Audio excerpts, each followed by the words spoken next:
Cordial saludo. Bienvenidos de nuevo a este su espacio de temas y problemas literarios. ¿Por qué es importante aproximarnos a la obra de Federico García Lorca? ¿Quién fue este escritor tan conocido, tan celebrado, miembro de la generación del 27? ¿Y por qué sigue siendo relevante acercarse a su poesía? ¿Por qué los hechos de su vida, casi 100 años después de su muerte, nos siguen convocando a vivir el arte y vivir la vida en general, muchas veces en nuestros propios términos? ¿Cuánto de este tipo de elección le costó la vida a García Lorca? Bueno, y vamos a explorar un poco estas preguntas, no sin antes recordar que soy Sundiata Keita, escritor, miembro fundador del colectivo artístico Episteme Colombia y su anfitrión en este su espacio. También los invitamos a, por favor, suscribirse al canal, activar las notificaciones y compartir el contenido. A ver, respecto a Lorca, había muchas cosas que decir, que afirmar. Su propia vida es prácticamente una historia literaria, ¿no? En la medida en que se movió en los extremos del arte desde muy temprana edad, porque su madre, de hecho, estaba en el campo de la música. Su padre era una especie de terrateniente, por así decirlo. Nace entonces en un entorno rural, de ahí se muda a la ciudad. En la ciudad comienza a darse cuenta del contraste que había entre los compañeros de él en cuanto a de la escuela, pues, que eran de una condición social eh, bastante más humilde, ¿no? Y entre las de él, que venía pues de esta familia donde había ya un contacto directo con la literatura, con la música, con el arte en general. Y una de las declaraciones que rescatan sus biógrafos es que, lejos de sentirse superior a sus compañeros, sentía que era él el que realmente estaba en deuda con ellos, porque ellos venían pues de circunstancias un poco más duras. Y frente al tema del campo, esto permanece en la visión de García Lorca, conforme a algunos de sus críticos. Ahora bien, como estábamos comentando, como un personaje de novela, tiene diferentes ciclos, ¿no? Él comienza pues, se inscribe muy temprano a estudiar lo que tiene que ver con el derecho y la filosofía y las letras. Allí él encuentra un espacio también propicio de orden intelectual, comienza también a descubrir diferentes facetas, porque García Lorca, pues cuando usted busca la biografía, se le dicen dramaturgo, escritor, poeta sobre todo, pero también, por ejemplo, tuvo amistad con personajes como Dalí, por ejemplo, e influenció a este pintor también lo influenció a él, también por su vena materna y por sus propias investigaciones después, como lo iremos viendo, también se interesó por la música, entonces fue un hombre multifacético. Él llega a estudiar, cuando está en ese entorno, comienza a interesarse mucho en la literatura, específicamente, de ahí que ya esto ya, él nace en 1898 y muere en 1936. Aquí estamos hablando de los primeros periodos de su vida. En 1918 escribe un libro de impresiones y pues, de viaje, ¿no? Pero más que ser un diario de viaje, de impresiones y paisajes, contiene ya buena parte de su prosa. Y esto hace que cuando él sale de ese entorno y se va a Madrid, ¿no? Allí recibe la recomendación de algunos artistas que lo mandan inclusive con una carta de recomendación al al también poeta Juan Ramón Jiménez, y en la carta lo recomiendan. Dicen que en ese joven, pues, estos otros artistas que le hacen la recomendación tenían cifradas, pues, parte de sus esperanzas, ¿no? Y cuando Jiménez responde, dice que efectivamente ve en él, pues, las aptitudes y aparte de eso, algo que le parecía a él fundamental en el arte, que era el entusiasmo. Entonces, de ahí, él se traslada después a una especie de residencia, ¿cierto?, de estudiantes en España, pero que no era un simple centro cultural más, sino que allí, por lo menos personajes de diferente talla intelectual iban a dar sus conferencias y demás, y este ambiente pues también le permite a él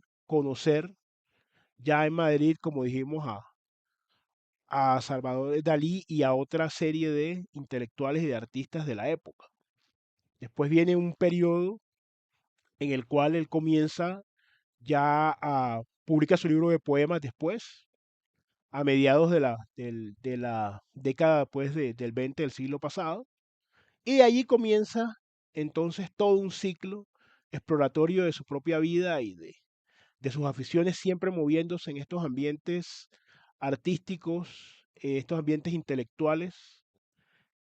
También al recibir, porque él también como dramaturgo, no todo, él alcanzó un gran éxito, de hecho, con obras como Bodas de Sangre o Yerma, pero antes de eso también tuvo fracasos, ¿no? En ese sentido. Y también desde el punto de vista del teatro y desde el punto de vista de la literatura, escribió una obra que recibió la crítica, pues, inclusive del mismo Salvador Dalí, em, porque consideraba que tocaba temas demasiado costumbristas, temas demasiado locales, ¿cierto? En un romancero gitano que él hizo.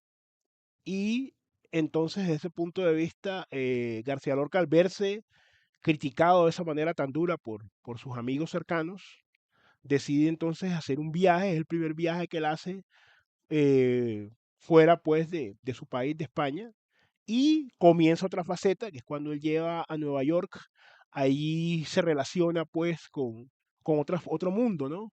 No solamente con una ciudad cosmopolita como por excelencia como Nueva York, ya en ese momento, estamos hablando ya un poco andando el primer cuarto del siglo pasado, sino que además de eso conoce otras influencias, tanto artísticas como de escritores norteamericanos, como musicales, porque estuvo muy vinculado con la música, conoce el jazz, conoce el blues negro, eso también lo influencia, de ahí va a La Habana, en La Habana inclusive llega él a componer un son cubano, ¿no? Pues también con estas influencias afro que tiene, y aquí nos damos cuenta que era un hombre muy abierto, o sea, era un hombre que pese a venir de lo que podría llamarse una familia pudiente y haber estado en su país en lo más selecto, ¿no? En lo más granado, de hecho él hace parte de la generación del 27, y haber conocido a grandes poetas desde su más tierna, sí, desde los albores, ¿no? De su vida y de su juventud. Sin embargo, no tenía problema con explorar otras formas, otros ritmos, otras experiencias. También llega también a América Latina, sobre todo pues a Argentina y Uruguay. Ahí ya en ese momento sus obras han ido adquiriendo, sus obras de teatro, una mayor relevancia, una mayor prestancia. Eso le da una independencia económica finalmente, ya en los años 30, ¿cierto? Se vuelve famoso. El mismo, los biógrafos dicen pues que en sus cartas a su familia describe que salía a Buenos Aires y todo el mundo lo conocía. O sea, había tenido una experiencia pues bastante positiva con sus obras de teatro. Sin embargo, contribuye con un proyecto teatral juvenil, ¿cierto?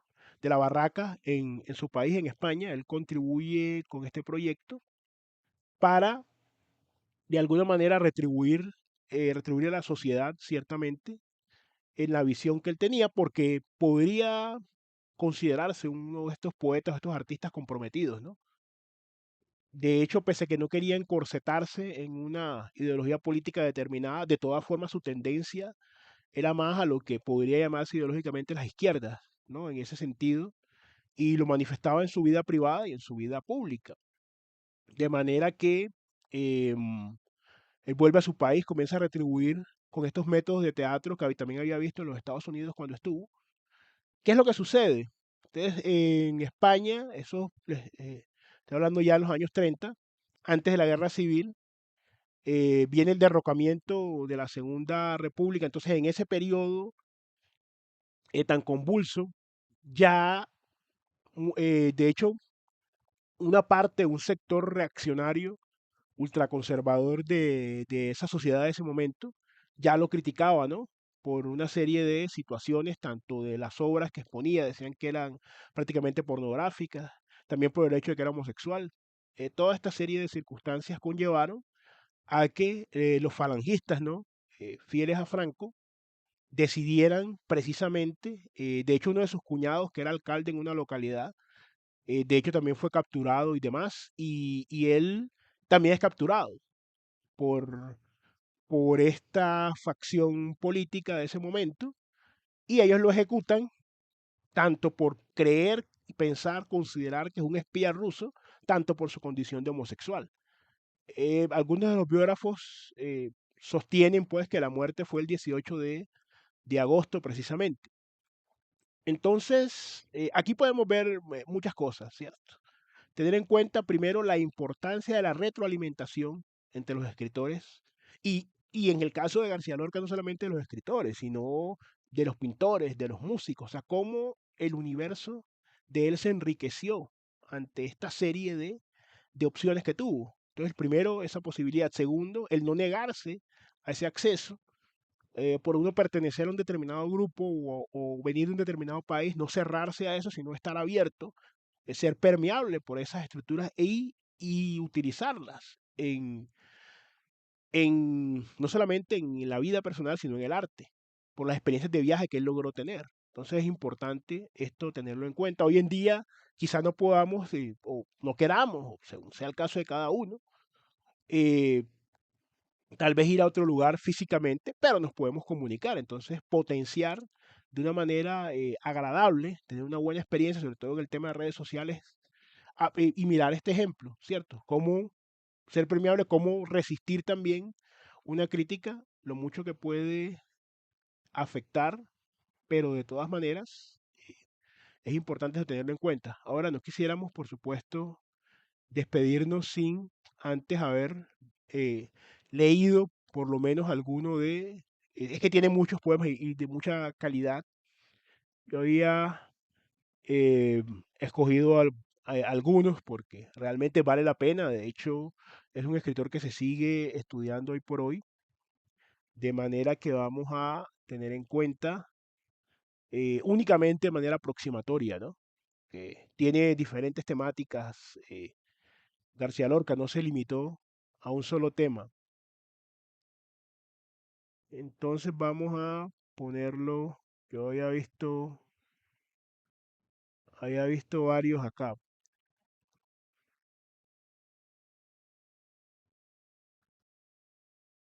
Este, por ejemplo, se denomina La Aurora. La Aurora de Nueva York tiene 4 columnas de cieno y un huracán de negras palomas que chapotean las aguas podridas. La Aurora de Nueva York gime por las inmensas escaleras, buscando entre las aristas nardos de angustia dibujada. La aurora llega y nadie la recibe en su boca, porque allí no hay mañana ni esperanza posible. A veces las monedas, en enjambres furiosos, taladran y devoran abandonados niños. Los primeros que salen comprenden con sus huesos que no habrá paraíso ni amores deshojados. Saben que van al cieno de números y leyes, a los juegos sin arte, a sudores sin fruto. La luz es sepultada por cadenas y ruidos, en impúdico reto de ciencia sin raíces. Por los barrios hay gentes que vacilan insomnes, como recién salidos de un naufragio de sangre. Aquí vemos, pues, lógicamente, la despersonalización, la deshumanización que se da en determinadas ciudades ya en ese momento. Se daba algo como eso. Y por eso es que tiene este entorno, el poema. Sin embargo, la invitación es a que ustedes también puedan explorar eh, varios poemas de Lorca, ¿cierto? Vean la tremenda actualidad que tiene ese. Y esto solamente se logra cuando se hace una contemplación que no es superficial. Pero bueno, queremos conocer sus opiniones, que nos la dejen en comentarios, ¿cierto? ¿Qué otros poemas bueno, hay muchos poemas de Lorca, pero qué otros recomendarían ustedes? ¿Qué importancia tendría García Lorca para ustedes? No siendo más por el momento, nos veremos en un siguiente episodio de Episteme Colombia, Literatura.